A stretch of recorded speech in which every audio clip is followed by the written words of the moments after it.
¿Cómo les va? Bienvenidos a mi casa. Soy Guillermo Arduino en la ciudad de Atlanta. Esto es Encuentro Digital CNN. En plena pandemia, las experiencias de los que están en la primera fila es fundamental, porque podríamos decir que nosotros lo podemos vivir en forma teórica o artificial. En este caso les propongo ir a España, porque hay una historia que se presenta y se desprende desde ese país, porque el director de Emergencias de Salud dijo que la pandemia del COVID-19 está fuera de control en ciertas áreas. Hay que recordar que las autoridades el jueves contabilizaron 7.039 nuevos casos de coronavirus a nivel nacional. Y justamente en España, una enfermera se volvió viral por un video en el que critica a quienes minimizan la amenaza de la pandemia. María Ramírez Sánchez se desahogó en Twitter y su mensaje dio la vuelta al mundo. 8 menos cuarto de la mañana y ya estoy en la puerta del centro de salud. Me gusta venir un poco temprano para tener tiempo para encender el ordenador y revisar los historiales de mis pacientes. Y aparcando, de repente me ha venido un pensamiento a la cabeza, y es que hace solo 4 meses... Ya estamos en comunicación con María Ramírez Sánchez, que es enfermera del Centro de Salud Montroy en Valencia. María, bienvenida. ¿Cómo fue que surge esta necesidad de expresar lo que recién veíamos en pantalla?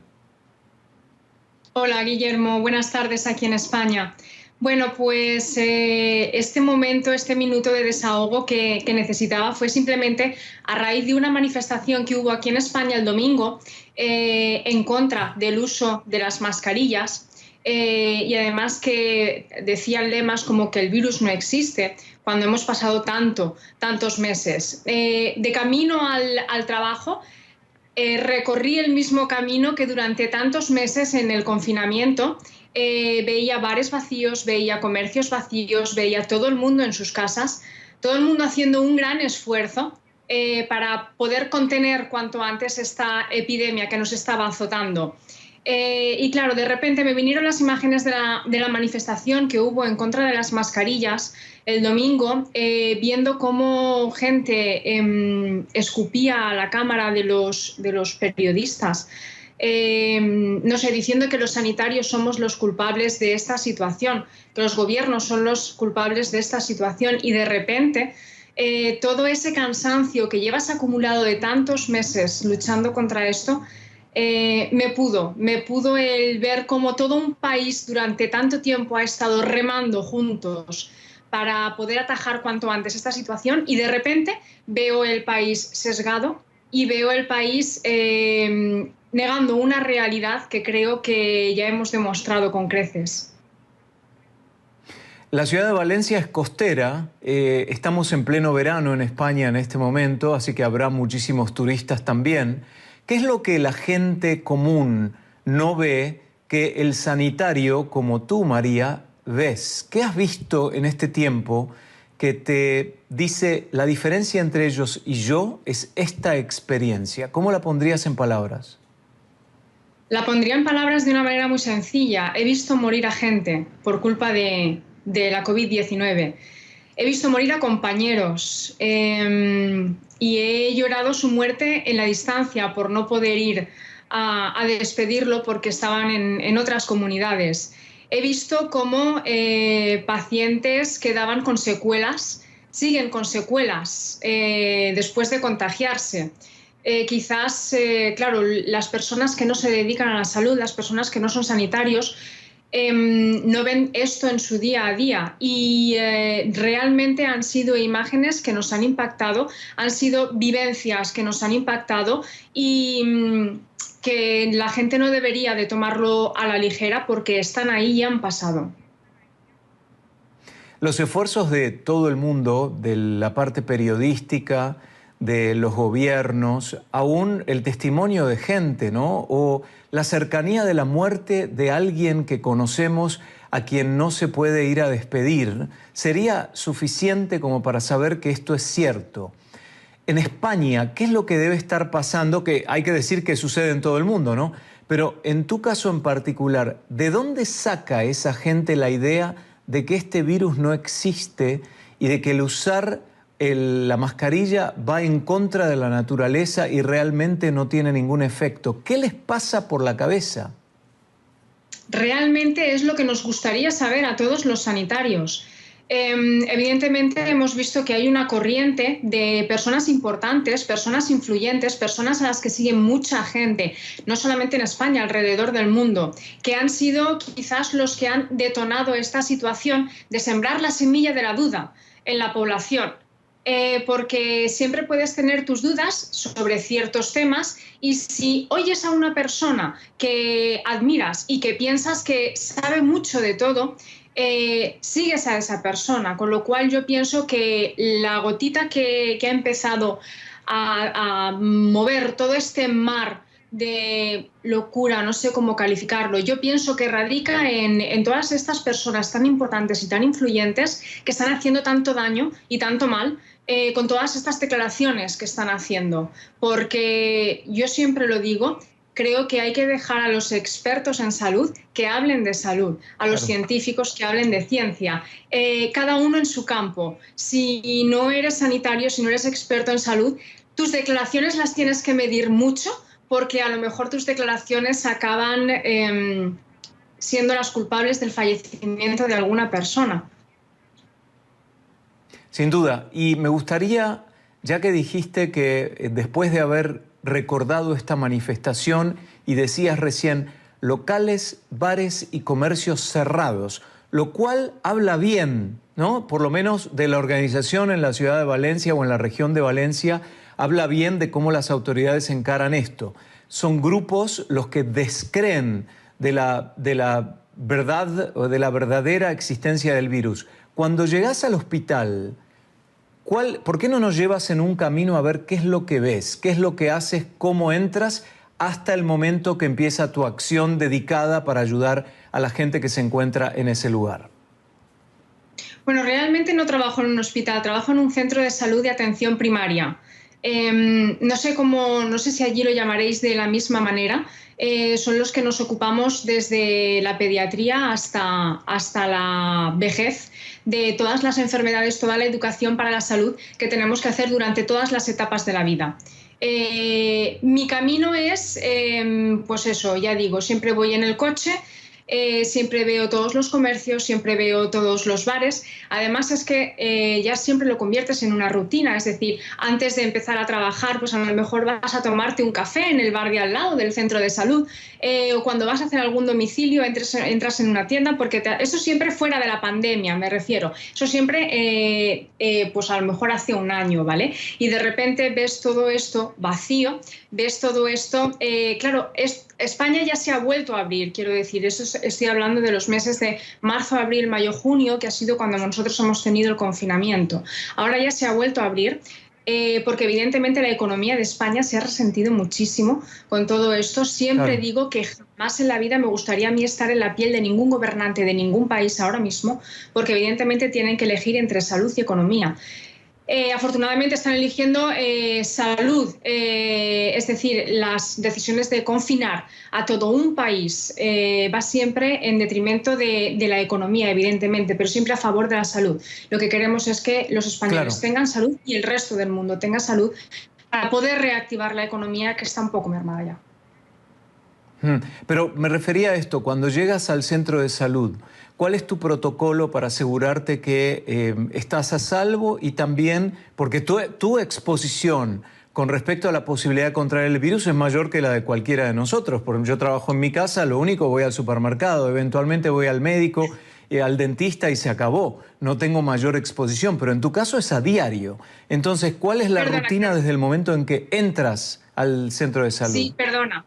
No te había entendido, exactamente. Sí, evidentemente nosotros tenemos que trabajar con EPIs, con equipos de protección individual, desde que empezó toda la pandemia. Tanto nosotros en atención primaria como en atención hospitalaria. Todos tenemos que trabajar con equipos de protección individual, que cuando estás atendiendo a un paciente, nunca sabes si este paciente puede ser un posible portador de esa enfermedad. Con lo cual, yo siempre llevo una bata desechable, ¿vale? Una mascarilla quirúrgica y porque los centros de salud es donde se realizan, aquí en España, donde se realizan las pruebas de PCR para determinar la presencia o no presencia de enfermedad en las personas. Aquí ya sí que nos ponemos los equipos de protección completos, que están compuestos por monos, calzas, gorro, mascarilla FFP2 o FFP3, protección ocular, doble guante. Estas son las medidas que tenemos que tomar, debemos de tomar todos los sanitarios para evitar el contagio de esta enfermedad hacia nosotros, porque como tú bien dices, estamos expuestos todos los días a este virus. Claro, además, qué interesante, doble guante y me imagino que ustedes, bueno, más que nadie ven, en realidad enfrentan a diario al virus.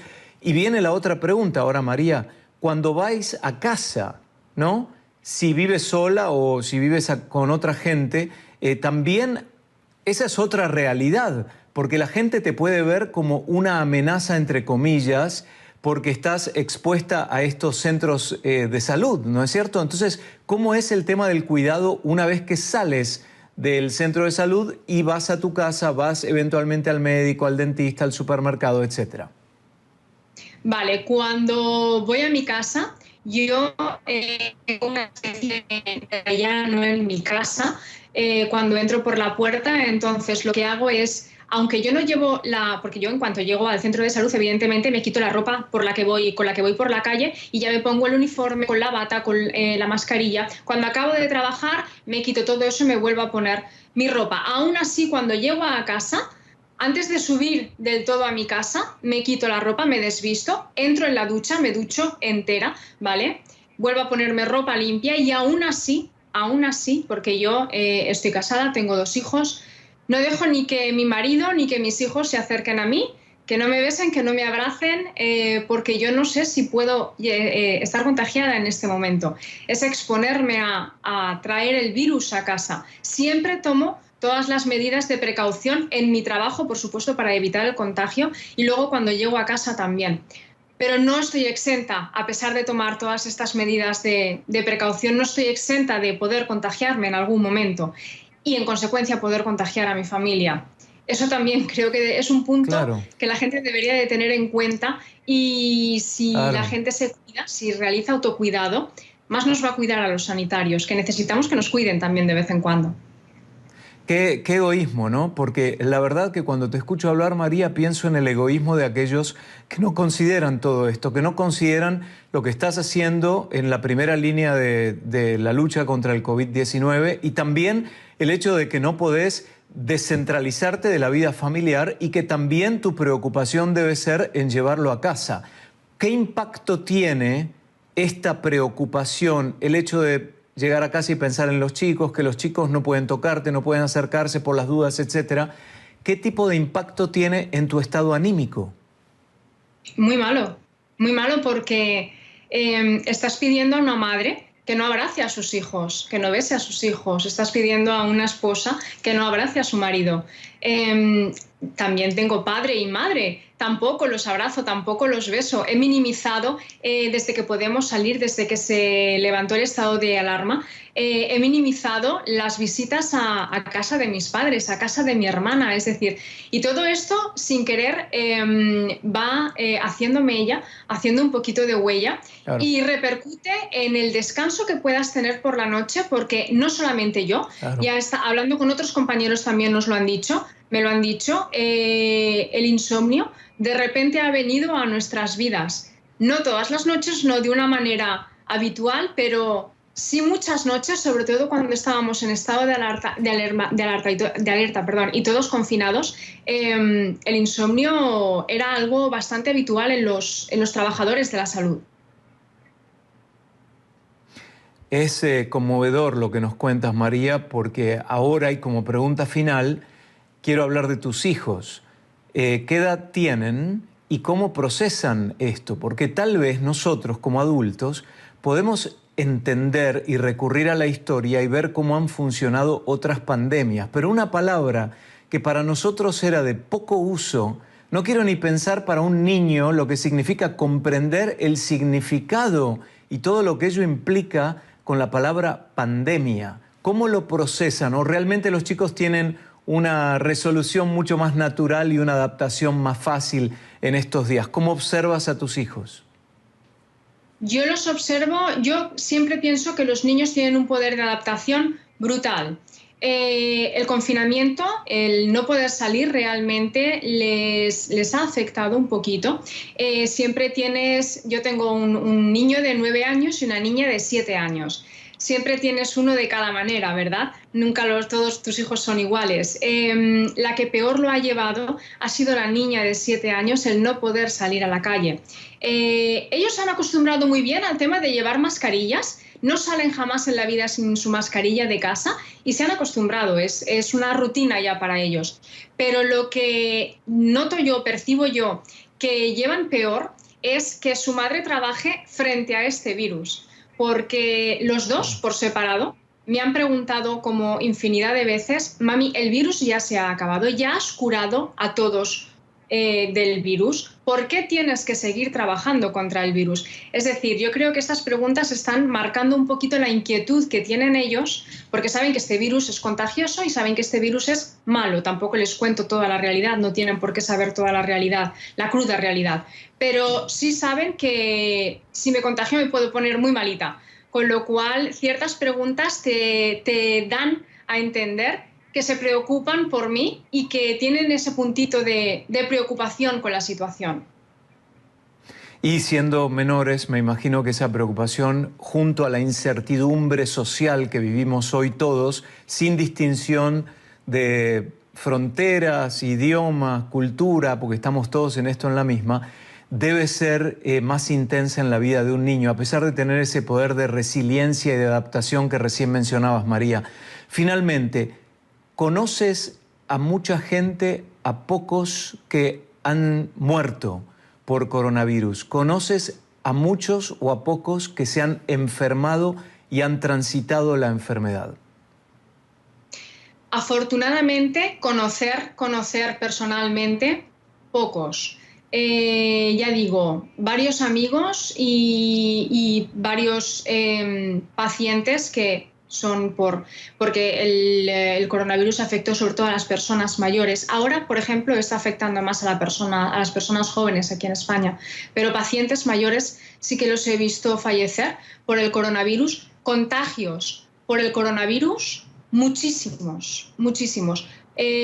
Amigos y conocidos con secuelas por el coronavirus, muchísimos. No podría contarlos con los dedos de las manos, muchos. Y creo que es importante que la sociedad sepa que no solamente te puede matar, sino las secuelas que te pueden quedar de por vida por culpa de este virus en gente joven. Y lo único que se pide es la utilización de las 3 herramientas. Ponerse mascarilla facial, número 1, higiene personal continua y constante, y por el otro lado, el distanciamiento físico, no necesariamente social, distanciamiento físico que debemos ejercer por lo pronto hasta que ganemos esta batalla. María, gracias, y gracias por tu trabajo, gracias por compartir este mensaje. Ojalá la réplica sea tan viral de nuestra conversación como la que tuviste con tu testimonio mientras estabas dirigiéndote a tu trabajo el otro día. María Ramírez Sánchez es enfermera del Centro de Salud Montroy en Valencia, España. Un beso grande. Un beso, muchísimas gracias a vosotros, Guillermo.